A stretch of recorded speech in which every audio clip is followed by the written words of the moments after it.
మరి ఈ సమయంలో మనము పరిశుద్ధ గ్రంథం మన కుడి చేత్తో పైకెత్తి దివ్య గ్రంథం అనే పనిలో పాడుకుందామండి. దివ్య గ్రంథము దివ్య గ్రంథము ఎచటనైన చదివిన సహాయం దొరుకును.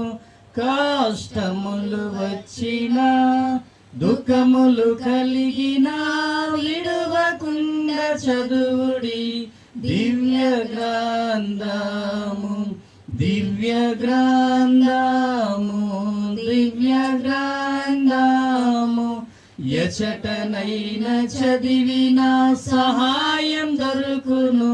కష్టములు వచ్చిన దుఃఖములు కలిగిన విడువకుండా చదువుడి దివ్య గ్రంథము.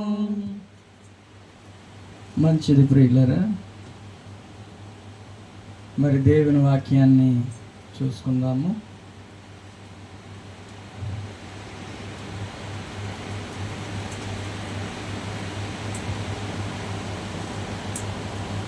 పరిశుద్ధ గ్రంథము నుండి 74వ సంకీర్తన,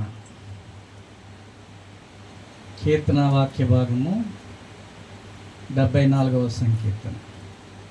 మరి ఇక్కడ 23 వచనాలు మనకి కనపరచబడుతున్నాయి. ఒక వచనము నేను, మరొక వచనము మీరు చదువుకొని మార్చి చదువుకొని దేవుని మహాకృపను జ్ఞాపకం చేసుకోవాలని ప్రభు పేరిట మనవి చేస్తున్నాను. మొదటి వచనం నేను చదువుతున్నాను, ఇప్పుడు మీరు రెండవ వచనం చదివి సహాయం చేయమని ప్రభు పేరిట మరొకసారి మనవి చేస్తున్నాను. దేవా, నీవు నిత్యము మమ్మను విడనాడితివేమి? నీవు మేపు గొర్రెల మీద నీ కోపము పొగరాజుచున్నదేమి? నీ స్వాస్థ్య గోత్రమును నీవు పూర్వము సంపాదించుకొని విమోచించిన నీ సమాజమును జ్ఞాపకమునకు తెచ్చుకొనుము. నీవు నివసించు ఈ సీయోను పర్వతమును జ్ఞాపకమునకు తెచ్చుకొనుము. శత్రువులు పరిశుద్ధ స్థలములోనున్న సమస్తమును పాడు చేసి ఉన్నారు. నిత్యము పాడయ్యుండు చోట్లకు విజయము చేయి. నీ ప్రత్యక్షపు గుడారములో నీ విరోధులు ఆర్భాటించుచున్నారు. విజయ ధ్వజములని తమ ధ్వజములను వారెత్తి ఉన్నారు. దట్టమైన చెట్లు గుబురు మీద జనులు గొడ్డలను నెత్తి ఉన్నట్లుగా వారు కనబడుదురు. ఇప్పుడే వారు గొడ్డళ్లను సమ్మెటలను చేత పట్టుకొని దాని విచిత్రమైన పనిని బొత్తిగా విరగగొట్టుదురు. నీ పరిశుద్ధ స్థలమునకు అగ్ని ముట్టించుదురు. నీ నామ మందిరమును నేల పడగొట్టి అపవిత్రపరచుచున్నారు. దేవుని మందిరములను బొత్తిగా అణగద్రొక్కుదాం అనుకుని దేశములోని వాటన్నిటినీ వారు కాల్చి ఉన్నారు. సూచక క్రియలు మాకు కనబడుటలేదు, ఇంకనూ ప్రవక్తయు లేకపోయాను. ఇది ఎంతకాలము జరుగునో దాని నెరుగువాడు మాలో ఎవడునూ లేడు. దేవా, విరోధులు ఎందాక నిందింతురు, శత్రువులు నీ నామమును నిత్యము దూషింతురా. నీ హస్తమును నీ దక్షిణ హస్తమును నీవెందుకు ముడుచుకొని ఉన్నావు? నీ రొమ్ములో నుండి దాన్ని తీసి వారిని నిర్మూలము చేయుము. పురాతన కాలము మొదలుకొని దేవుడు నా రాజై ఉన్నాడు. దేశములో మహారక్షణ కలుగజేయువాడు ఆయనే. నీ బలము చేత సముద్రమును పాయలుగా చేసితివి, జలములలో భుజంగముల శిరస్సులను నీవు పగలగొట్టితివి. మకరము యొక్క శిరస్సును నీవు ముక్కలుగా గొట్టితివి. అరణ్యవాసులకు దానిని ఆహారముగా ఇచ్చితివి. బుగ్గలను నదులను పుట్టించితివి, నిత్యము ప్రవహించు నదులను నీవు ఇంకజేసితివి. పగలు నీదే, రాత్రి నీదే, సూర్యచంద్రులను నీవే నిర్మించితివి. భూమికి సరిహద్దులను నియమించువాడవు నీవే, వేసవి కాలము చలికాలము నీవే కలుగజేసితివి. యెహోవా, శత్రువులు నిన్ను దూషణ చేయుటను అవివేక ప్రజలు నీ నామమును దూషించుటను మనస్సునకు తెచ్చుకొనుము. దృష్టముఖమునకు నీ గొవ్వ యొక్క ప్రాణమును అర్పిప్పకము. శ్రమనందు నీ వారిని నిత్యము మరువకము. లోకములోనున్న చీకటి గల చోటులు బలాత్కారుల నివాసములతో నిండి ఉన్నవి. కాగా నిబంధనను జ్ఞాపకము చేసుకొనుము. నలిగిన వారిని అవమానముతో వెనుకకు మరలనీయకము. శ్రమ నొందిన వారును దరిద్రులను నీ నామమును స్తుతించుదురుగాక. సన్నతించుదురుగాక. దేవా లెమ్ము, నీ వ్యాజ్యము నడుపుము. అవివేకులు దినమెల్లా నిన్ను నిందించు సంగతి జ్ఞాపకము చేసుకొనుము. నీ మీదకి లేచువారి అల్లరి నిత్యము బయలుదేరుచున్నది. నీ విరోధులు చేయు గళ్ళంతును మరువకము. దేవుడు తన పరిశుద్ధ వాక్యాన్ని మన కొరకే దీవించాలని చిన్న ప్రార్థన చేసుకుందాము. దానికి ముందు ఒక మాట చదువుకుందాం. 21వ వచనము నాతో చెప్తారని ప్రభు పేరట మనం చూస్తున్నాం. నలిగిన వారిని అవమానముతో వెనకకు మరలనీయకము. శ్రమ నొందిన వారును దరిద్రులను నీ నామము సన్నతించుదురుగాక. ప్రార్థన చేసుకుందాం. మహాపరిశుద్ధుడైన తండ్రి, మహోన్నతమైన దేవుడా, మీ ఘనమైన దివ్యమైన శ్రేష్టమైన నామమును బట్టి మీకు వందనాలు, స్తుతులు, స్తోత్రాలు చెల్లిస్తున్నాను. ఈ ఉదయకాల సమయంలో మీ పునరుద్ధరణమందు మీ నామాన్ని స్తుతించడానికి, ఆరాధించడానికి, ఘనపరచడానికి, మహిమపరచడానికి ప్రభువా నీవిచ్చిన ఈ గొప్ప శ్రేష్టమైన దివ్యమైన సమయాన్ని బట్టి మీకు వందనాలు, స్తోత్రాలు చెల్లిస్తున్నాను ప్రభు. ఇంతవరకు ప్రభువా తండ్రి, నిరాకారంగా ఉన్న ఈ ప్రాంతాన్ని ప్రభువా ఒక ఆకారంగా ఏర్పాటు చేసి మీ ప్రజలు మిమ్మల్ని స్తుతించడానికి, ఆరాధించడానికి, ఘనపరచడానికి నీవు చేసిన ఈ గొప్ప మేలును బట్టి మీకు వందనాలు, స్తోత్రాలు చెల్లిస్తున్నాం తండ్రి. దేవా ఇదిగో ప్రభువా, మరింతవరకు ప్రభువా దైవ సేవకులు మరి ప్రారంభ ప్రార్థన నుండి ఇంతవరకు పాడే పాటలు తండ్రి నాయన వరకు నడిపించారు ప్రభు. అందును బట్టి మీకు వందనాలు. మీ ప్రజలైన వారు మిమ్మల్ని పాటల ద్వారా కీర్తించి మహిమపరిచారు. అందును బట్టి మీకు స్తోత్రాలు దేవా. ఇదిగో మరి ప్రాముఖ్యమైన అంశంలోకి వచ్చిన్నాము. ఏ యోగ్యత, ఏ అర్హత లేనంటి వాడిని ప్రభువా నాయన అనేక సార్లు తండ్రి నాయన ప్రతి క్షణం మేము ఎక్కడో ఒక దగ్గర పడిపోతున్న వారము, చెడిపోతున్న వారం.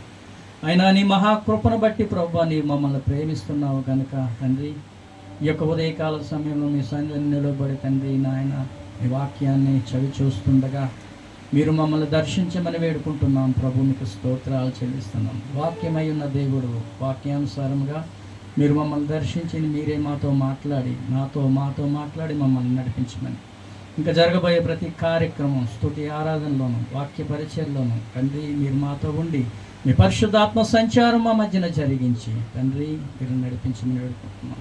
ఈ ఉదయకాల సమయంలో ఎవరికి ఎటువంటి కష్టం ఉందో, ఎవరికి ఎటువంటి బాధ ఉందో, ఎవరికి ఎటువంటి వేదన ఉందో, నింద ఉందో, అవమానం ఉందో నీవు ఎరిగిన దేవుడు. మీ బిడ్డలు ఏ విధంగా నీ సన్నిధిని కొనియాడుతున్నారో తండ్రి, వారి వారి క్రియలను బట్టి, వారి వారి అవసరతలను బట్టి, వారి వారి అక్కరలను బట్టి ప్రభువా నీవే సహాయము దయచేసి దీవించి ఆశీర్వదించమని మా ప్రభును రక్షకుడైన నజరేయుడైన యేసుక్రీస్తు నామములో ప్రార్థించి స్తుతించి అడిగి మిక్కిలి వినయంతో బ్రతిమలాడి వేడుకుంటున్నాం తండ్రి. ఆమేన్. హల్లెలూయా.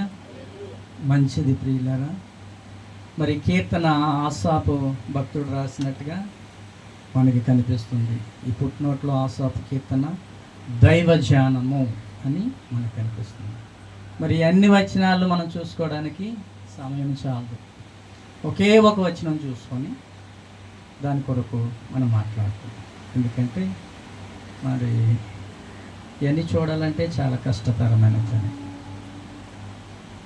ఇక్కడ దేవుని వాక్యం మనం చూసుకున్నట్టుగా అయితే కీర్తనలోన దేవుడు తన ప్రజలకు ఏమై ఉన్నాడు, ఎంత గొప్ప దేవుడై ఉన్నాడు, ఆయన తన ప్రజల పట్ల ఏమి చేయగలడు మరి ఈ వచనం ద్వారా మనకు తెలియపరుస్తుంది. ఈ మొదటి 2 వచనాలు మనం చదివినట్టుగా అయితే భక్తుడి యొక్క ప్రార్థన కనిపిస్తుంది. తన ప్రజల కొరకు తనకున్న ఆక్రందన కనిపిస్తుంటుంది. ఈరోజు కుటుంబాల్లో కూడా కుటుంబ సభ్యులు ఉన్న ప్రతి ఒక్క ఆక్రందన ఆ తల్లిదండ్రులైన వారికి, ఆ కుటుంబ సభ్యులైన వారికి ఎంతో బాధాకరంగా ఉంటుంది. ఆ బాధల్లో మనం అనేక విధాలుగా మనం మాట్లాడుకుంటాం. కానీ భక్తుడు తనకున్న పరిస్థితిని బట్టి ఇక్కడ తెలియపరుస్తున్నాడు. మొదటి వచనం చదవండి. దేవా నీవు నిత్యము మమ్మను విడనాడితివేమి, నీవు మేపు గొర్రెల మీద నీ కోపము పొగరాజుచున్నదేమి. దేవుడు ఎప్పుడు కోపించేవాడు కాదు, ఆ విషయము అందరికీ తెలిసిందే. దేవుడు కోపించేవాడు కాదు, దేవుడు విడిచిపెట్టేవాడు కూడా కాదు.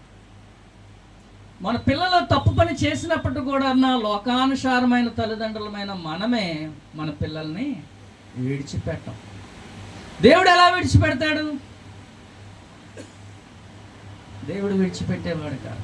అక్కడున్న ప్రతికూల పరిస్థితిని బట్టి తన హృదయంలో ఉండే ఆక్రందన తెలియపరుస్తున్నాడు. అంటే ఆ పరిస్థితి నుండి అధిగమించడానికి దేవుని దగ్గర ఈ మాట సెలవిస్తున్నాడు. దేవా, నీవు నిత్యము మమ్మను విడనాడితివేమి. దేవుడు విడిచిపెట్టేస్తాడని కాదు, దేవుడు తన ప్రజలను విడిచిపెట్టేస్తాడని కాదు. తన ప్రజలను ప్రేమించిన వాడు. మన పిల్లలను మనం ప్రేమిస్తాం కదా, మరి ఎలాంటి వారైనప్పటికీ మనం ఎలా ప్రేమిస్తాం? అంతకన్నా అధికంగా ప్రేమించేవాడు మన దేవుడు. ఆయన మాట చెప్తూ, ఆయనకున్న ప్రతికూల పరిస్థితిని చెప్తూ ఈ 2వ వచనంలో ఒక మాట అంటాడు. గొప్ప మాట కనిపిస్తుంది మనం చూడండి. నీ స్వాచ్య గోత్రమును నీవు పూర్వము సంపాదించుకొని విమోచించిన నీ సమాజమును జ్ఞాపకమునకు తెచ్చుకొనుము. నీవు నివసించు ఈ సియోను పర్వతమును జ్ఞాపకమునకు తెచ్చుకొనుము. దేవుడు తన ప్రజల్ని జ్ఞాపకము చేసుకునేవాడు.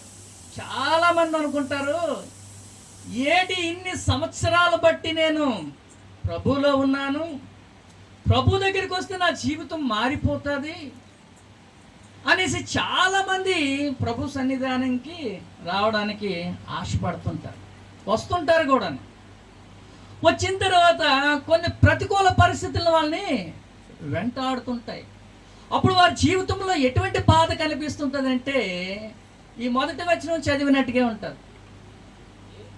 ఎలాంటిదండి ఈ మొదటి వచనము? ఇంత నేను దేవునిలో విశ్వాసంగా తిరుగుతున్నానే, భక్తి చేస్తున్నానే, దేవుని మాట ప్రకారంగా నేను జీవిస్తానని, అయినప్పటికీ నా యొక్క పరిస్థితి ప్రతికూలంగానే ఉన్నది అని ఎలా బాధపడతామో మనకు తెలిసిందే. అయినప్పటికి కూడా దేవుని వాక్యం చెప్తుంది, దేవుడు తన ప్రజలను విడిచిపెట్టేవాడు కాదు అని దేవుని వాక్యము చెప్తుంది. ఎందుకంటే ఆయన జ్ఞాపకము చేసుకునే దేవుడు. నా సబ్జెక్ట్ ఏంటంటే దేవుడు నిన్ను జ్ఞాపకము చేసుకునేవాడు. ఈ కీర్తన ద్వారా దీని తాలూకా హెడ్లైన్. దేవుడు ఏం చేసేవాడండి? తన ప్రజలైన వారిని జ్ఞాపకము చేసుకునేవాడు. దేవుడు జ్ఞాపకం చేసుకోకపోతే ఈరోజు ఈ దినాన నీవు నేను ఇక్కడ దేవుని మందిరంలో ఉండలేను. ఎక్కడుందమో ఆయన జ్ఞాపకం చేసుకోబట్టి ఉదయకాల సమయంలో నీవు దేవుని మందిరంలో ఉన్నావు. ఎంత గొప్ప దేవుడండి! ఆయన జ్ఞాపకం చేసుకోకపోతే ఈరోజు ఈ రక్షణ మనకు లేదు. గడిచిన కాలంలో మన ఆది తల్లిదండ్రులు ఆదాము అవ్వ వారు చేసిన ప్రతికూల పరిస్థితికి మనం జ్ఞాపకం చేసుకున్నట్టుగైతే మనం ఈ రక్షణ పొందడానికి అర్హత లేనంటి వారు.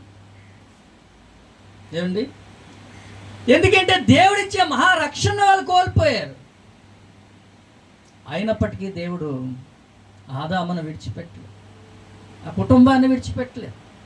నా పరిస్థితి ఏంటి? దేవుని మాటకి వ్యతిరేకంగా ఉన్నాను అని ఆలోచన చేసేటప్పుడు దేవుడు ఆదామును జ్ఞాపకం చేసుకొని అతను చేసిన ప్రతి పాపానికి ప్రక్షాళన చేయడానికి తన ప్రియ కుమారుడిని భూమి మీదకి పంపించేశాడు. దేవుడు జ్ఞాపకం ఎలా చేసుకున్నాడండి? లేకపోతే మానవుడికి విమోచన లేదు. ఒక మాట చూడండి, 98వ కీర్తన చూడండి, 3వ వచనం చదవండి. ఇశ్రాయేలు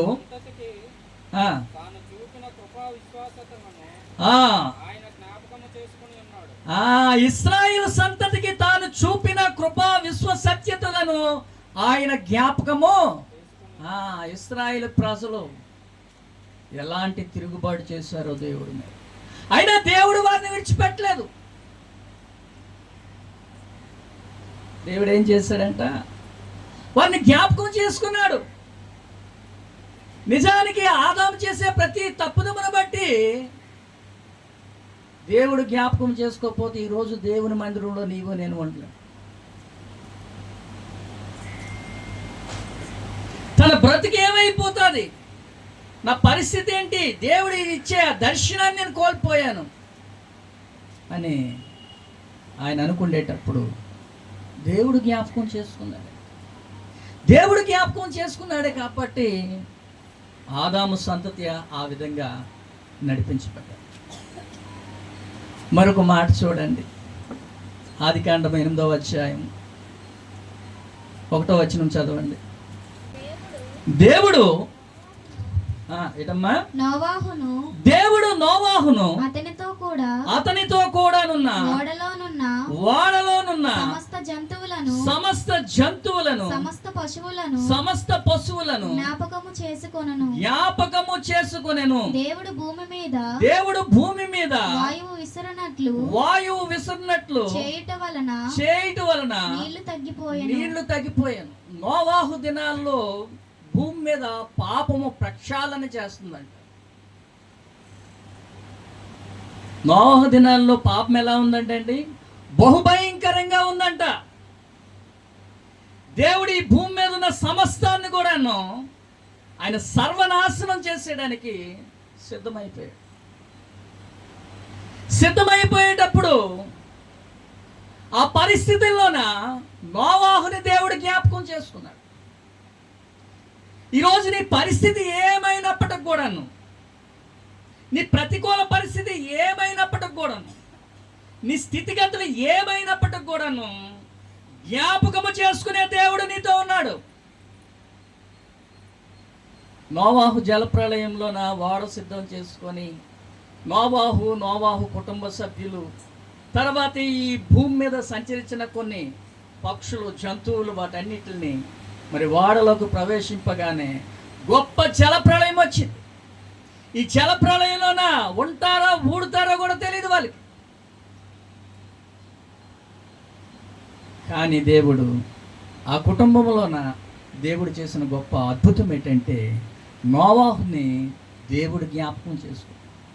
అటువంటి భయంకరమైన పెను తుఫాను, ఆ తుఫాన్లోన బతికి బట్ట కట్టినోడు అంటూ ఎవడో భూమి మీద లేడు. బతికి బట్ట కట్టినోడు. 2వ వచనం చదవండి అమ్మా. అగాధ జలములు ఓటలను ఆకాశ తూములను మూయబడును, ఆకాశము నుండి కురియుచున్న ప్రచండ వర్షము నిలిచిపోయాను. ఎంత భయంకరమైన పరిస్థితిలో ఉన్నాడు నోవాహు. బ్రతికి బట్ట కడతానని ఎవరు అనకూడదు, కానీ ఈ గడ్డకు నీరు వచ్చి పొంగిపోతే ఆ అవతల నుండి అవతలకి వెళ్ళాలంటే చాలా కష్టంగా ఉంటుంది. నీకేం పర్వాలేదని ఎదుటివారు మనకి ధైర్యం ఇచ్చినప్పటికి కూడాను ప్రచండ వర్షం అంట, ఆకాశ తుమ్ములు విడవబడ్డాయంట. అంటే భూమి ఆకాశము కలిసిపోయేటట్టుగా ఉంటుంది పరిస్థితి. కానీ అటువంటి భయంకరమైన పరిస్థితులన నోవాహును దేవుడు జ్ఞాపకం చేసుకున్నాడు. అక్కడ ఆదాముని జ్ఞాపకం చేసుకున్నాడు. ఆదాముని జ్ఞాపకం చేసుకున్న పాప ప్రక్షాళన కోసం దేవుడే ఒక ప్రణాళికను సిద్ధం చేశాడు. ఇక్కడ నోవాహుని జ్ఞాపకం చేసుకొని తన కుటుంబ సభ్యుల్ని ఒక నూతన సృష్టిగా మార్చడానికి నోవాహుని జ్ఞాపకం చేసుకున్నాడు. దేవుడు ఎప్పుడూ విడిచిపెట్టడండి. మనకున్న బాధను బట్టి, మనకున్న వేదనను బట్టి, మనకున్న నిందను బట్టి, మనకున్న అవమానాన్ని బట్టి, మనకున్న కష్టాన్ని బట్టి, మనకున్న నష్టాన్ని బట్టి మనం బాధపడుతుంటాం. కానీ దేవుడు తన ప్రజల్ని విడిచిపెట్టేవాడు కాదండి. లూకాసు సువార్త చూడండి 12వ అధ్యాయము, చూడండి 12వ అధ్యాయము 6-7 వచనాలు చదవండి.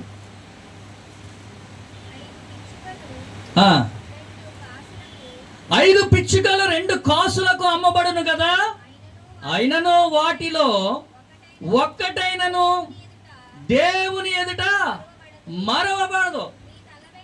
మీ తల వెంట్రుకలన్నీ లెక్కింపబడి ఉన్నవి. భయపడకుడి, మీరు అనేకమైన పిచ్చుకల కంటే దేవుడు మనల్ని జ్ఞాపకం చేసుకోవడానికి గల కారణం ఏంటంటే మనము దేవుని బిడ్డలము, శ్రేష్టమైన వారము. ఇప్పుడు మన జీవితంలో ఉన్న పరిస్థితిని బట్టి మనం భయపడుతుంటాం. ఏంటా పరిస్థితి ఎలాగైపోతుంది, ఎందుకు నేను ఈ ప్రతికూల పరిస్థితి, ఏంటి నాకు ఈ కష్టము, ఏంటి నాకు ఈ బాధ, ఏంటి నాకు ఈ నింద అని మనం భయపడుతుంటాం. కానీ మనం ఎలాంటి వారమంట, శ్రేష్టమైన వారమంట.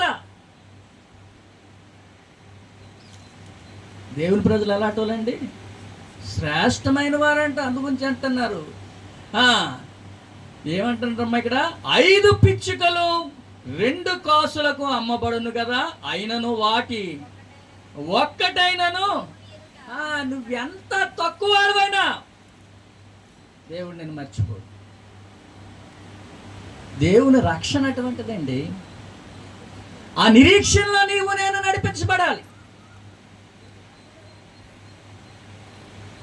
ఏమండి, ఆ నిరీక్షణలో నీవు నేను నడిపించాలి. మనం పిచ్చుల కన్నా శ్రేష్టమైన వారమంట. దేవుడు జ్ఞాపకం చేసుకోవడానికి, దేవుడు తన ప్రజల జ్ఞాపకం చేసుకోవడానికి గల కారణం ఏంటంటే దేవుని రక్షణ పొందిన ప్రతి బిడ్డలో కూడా శ్రేష్టమైన వారంట. హల్లెలూయా. ప్రభునందు ప్రియమైన దేవుని ప్రియులారా, ఈరోజు దేవుడు నన్ను మర్చిపోయాడేమో, దేవుడు నన్ను కనికరించడం లేదేమో, ఇంకా నా స్థితిగతులు ఇంతేనేమో, నా పరిస్థితి ఇంతేనేమో, ఇంకా నేను పైకి లేవలేనేమో అనుకుంటున్నావేమో. కానీ దేవుని వాక్యం చెప్తుంది, నీవు శ్రేష్టమైన వాడవు. దేవుడు నిన్ను విడిచిపెట్టేవాడు కాడు. హల్లెలూయా. అక్కడితోటే దేవుడు విడిచిపెట్టేస్తాడా? దేవుడు నీతోటే విడిచిపెట్టేస్తాడంటే కాదండి. మరి రెండో మాటలోకి మనం వెళ్దాం. చూడండి ఒకసారి, రెండో మాటలోకి మనము వెళ్దాము. ఆదికాండము 19వ అధ్యాయం చూడండి. ఆదికాండము 19వ అధ్యాయము 29వ వచనం చదవండి. దేవుడు ఆ మైదానపు పట్టణములను పాడు చేసినప్పుడు దేవుడు అబ్రహామును జ్ఞాపకము చేసుకొని లోతు కాపురమున పట్టణములను నాశనము చేసినప్పుడు ఆ నాశనం మధ్య లోతు నశించిపోకుండా అతన్ని తప్పించను. దేవుడు ఏంటి ఎంత గొప్పోడండి. నిన్ను రక్షించడమే కాదండి, నీ కుటుంబస్తులను కూడా రక్షించడానికి ఆయన సిద్ధంగా ఉన్నవాడు. ఎవరినండి? ఈరోజు నీ బట్టే నువ్వు బాధపడుతున్నావేమో, నీ బట్టే నువ్వు వేదన చెందుతున్నావేమో, నిన్నొక్కడనే జ్ఞాపకం చేసుకోండి. దేవుడు నీ కుటుంబ సభ్యులను కూడా నీతో పాటు జ్ఞాపకం చేసుకుంటాడు. ఈరోజు రక్షణ పొందిన నిన్నే జ్ఞాపకం చేసుకుంటాడేమనుకుంటున్నావు. నీ బట్టి నీ కుటుంబాన్ని కూడా ఆయన జ్ఞాపకం చేసుకునే దేవుడు. ఆ సొదొమ గొమొర పాపముతోను, శాపముతోను, దుర్నీతితోను, దుష్టతతో మరి ఉండిపోయేటప్పుడు దేవుని మహా ఉగ్రత ఆ పట్టణం మీదకి వచ్చేటప్పుడు ఆ పట్టణంలో ఎవరున్నారండి? లోతున్నాడు. ఈ లోతు ఎవరు?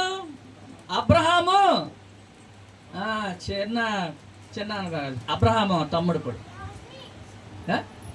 ఆ పట్టణంలోన మరి లోతు నశించిపోతాడని ఏం చేశాడంట? లోతు నశించిపోకుండా ఉండాలని దేవుడు అబ్రహాముని జ్ఞాపకం చేసుకున్నాడు. లోతును కాపాడిన వారు ఎవరు? అబ్రహాం. చూసారండి ఎంత గొప్ప దేవుడండి. లోతు కోసం అక్కడ లోతున్నాడనేసి, దేవుని బిడ్డ దేవుని మహా ఉగ్రత పట్టణానికి వస్తుందని చెప్పేసి దేవుని దగ్గర అబ్రహాం ప్రార్థన చేశాడు. ఏమని ప్రార్థన చేశాడు తెలుసండి? అది 18వ అధ్యాయంలోనే ఉంటుందండి మాట. 18వ అధ్యాయం 23వ వచనంలో ఉంటుంది. ఒక్క మనిషి ఉన్నా 100 మంది నీతిమంతులు ఉంటే ఆ పట్టణాన్ని కాపాడుతావని అడుగుతాడు. 50 మంది ఉంటే కాపాడుతావు అంటాడు, 10 మంది ఉంటే కాపాడుతావు అంటాడు, ఒక్కడుండే కాపాడుతావు అంటాడు. కానీ అక్కడ కూడా లేదు. మరి అక్కడ ఎవరున్నారు? లోతున్నాడు. ఈ లోతుని జ్ఞాపకం చేసుకోవడానికి, లోతుని రక్షించడానికి దేవుడు అబ్రహాముని జ్ఞాపకం చేసుకున్నాడు. వెళ్ళు, నీ కుమారుడు పట్టణాన్ని నశింపజేస్తున్నాను, నువ్వు వెళ్ళి నీ కుమారుని కాపాడుకో అని అబ్రహాముని జ్ఞాపకం చేసుకున్నాడు. దేవుడు ఎంత గొప్పోడండి, దేవుడు ఎంత గొప్పోడండి. ఆయన శక్తి సామర్థ్యాలు మనం చూసుకోవాలంటే మనం ఏపాటి వారమండి.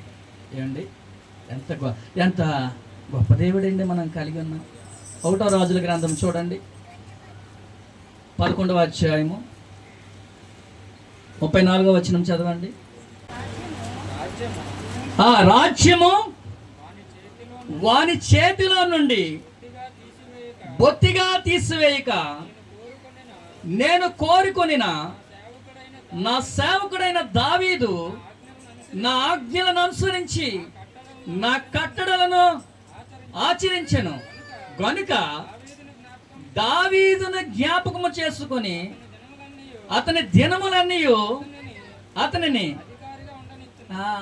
ఏం చేశాడండి? ఎవరిని జ్ఞాపకం చేసుకున్నాడండి? ఇక్కడ దావీదుని జ్ఞాపకం చేసుకున్నాడు. దావీదుతో పాటు దావీదు కుమారుడిని కూడా జ్ఞాపకం చేసుకున్నాడు. దావీదుకి దేవుని యొక్క ఉన్న విశ్వాసము, భక్తి శ్రద్ధల పట్ల తన కుమారుడిని జ్ఞాపకం చేసుకున్నాడు. ఎవరండి? సొలొమోన్ మహారాజ్. ఈరోజు దేవుడు నిన్ను మాత్రమే జ్ఞాపకం చేసుకుంటావనుకుంటున్నావు నువ్వు, కానీ దేవుడు నిన్ను ఒక్కనే జ్ఞాపకం చేసుకోడు, నీతో పాటు నీ కుటుంబాన్ని జ్ఞాపకం చేసుకుంటాడు. హల్లెలూయా. ప్రభునందు ప్రియమైన దేవుని ప్రియులు, ఎందుకంటే మనం శ్రేష్టమైన వారము, అసమస్య వాళ్ళం కాదండి. దేవుని ప్రజలు చాలా శ్రేష్టమైన వారు. అందుగురించే దేవుడు జ్ఞాపకం చేసుకుంటున్నాడు. నీవి భూ సంబంధమైన వాడు కాదు, నువ్వు పరలోక సంబంధమైన వాడు.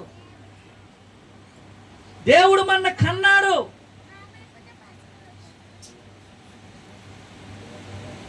ఈ ప్రకృతిలో తల్లిదండ్రులు మనల్ని కన్నారు అనుకుంటాం, కానీ దాని బేసము నాటేవాడు దేవుడు. అందుగురించి ఆయన నిన్ను జ్ఞాపకం చేసుకుంటాడు. మనకు కష్టాలు ఉంటాయి, నష్టాలు ఉంటాయి, బాధలు ఉంటాయి, ఇరుకులు ఉంటాయి, ఇబ్బందులు ఉంటాయి, సమస్తము ఉంటాయి, కానీ వాటన్నిటిలో నుండి దేవుడు నిన్ను జ్ఞాపకం చేసుకుంటాడు. ఒక దినాన్ని అవన్నీ నీ ముందు నుండి పటాపంచలు అయిపోతాయి. ఎందుకంటే మీరు శ్రేష్టమైన ఈవులు గలవారు, దేవుని ప్రజలు. హల్లెలూయా. ప్రభునందు ప్రియమైన దేవుని ప్రియులారా, నిర్గమకాండం చూడండి ఒకసారి, 3వ అధ్యాయము చూడండి, 7-8 వచనాలు చదవండి. మరియు యెహోవా ఇట్లనెను, నేను ఐగుప్తిలోనున్న నా ప్రజల బాధను నిశ్చయముగా చూసి తిని, పనుల్లో తమను కష్టపెట్టు వారిని బట్టి వారి పెట్టిన మరుని వింటిని, వారి దుఃఖములు నాకు తెలిసే ఉన్నవి. కాబట్టి ఐగుప్తి చేతిలో నుండి వారిని విడిపించుటకు ఆ దేశములో నుండి విశాలమైన మంచి దేశమునకు, అనగా కనానీయుల దేశమునకు, హిత్తీయులకు, ఆమోరీయులకు, ఫెరిజీయులకు, హవీలకును, యోబుసీయులకును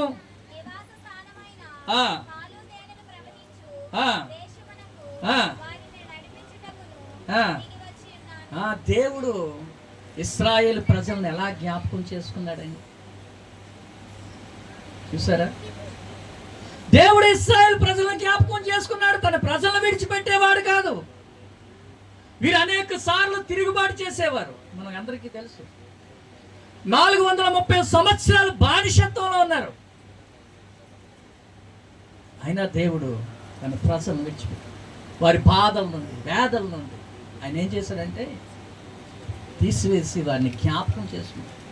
దేవుడు జ్ఞాపకం చేసుకోకపోతే ఈరోజు మనం ఇక్కడ ఉండమండి. ఈరోజు మనం ఇక్కడ ఉండం. ఆయన జ్ఞాపకం చేసుకునే దేవుడు. 136వ కీర్తన చూడండి, ముగించేస్తాను. 23వ వచనం చదవండి. మనము మనము దేన దిశలో ఉన్నప్పుడు ఏంటమ్మా మళ్ళీ చదువు.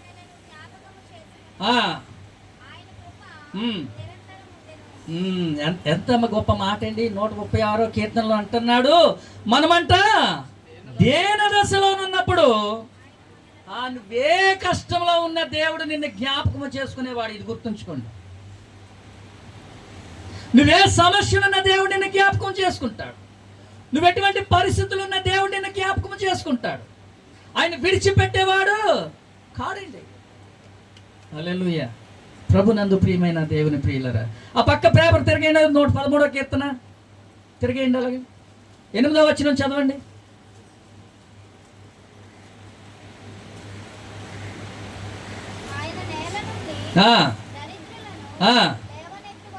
నీ పరిస్థితి ఎలాగుందో నీకు తెలియదు, నీ పక్కనున్న వాళ్ళకి తెలియదు, కానీ దేవుడికి తెలుసు. ఎవరికి తెలుసండి? దేవుడికి తెలుసు. దేవుడు నిన్ను జ్ఞాపకంలో ఉన్నావు, నువ్వు దేవుని జ్ఞాపకంలో ఉన్నావు. అందుగురించి అంటున్నాడు, ఆయన నేల నుండి దరిద్రులను లేవనెత్తువాడు, పెంట కుప్పల మీద నుండి బీదలను పైకెత్తువాడు. ఒక దినం వస్తుంది, ఆయన జ్ఞాపకంలో నువ్వు ఒక దినం కనిపిస్తావు. అప్పుడు నీ పరిస్థితులు, నీ స్థితిగతులు ఎలా మారిపోతాయో చెప్పండి. ఈరోజు బాధపడుతున్నావేమో, ఈరోజు వేదన చెందుతున్నావేమో, ఈరోజు నీ ప్రతికూల పరిస్థితిలో ఉన్నావేమో. దేవుడు ఒక దినాన నిన్ను జ్ఞాపకం చేసుకుని అనుకూల పరిస్థితులకు మార్చివేస్తాడు. హల్లెలూయా. ఆఖరిగా ఒక మాట చూద్దాం. చూడండి, యోనా గ్రంథం చూడండి.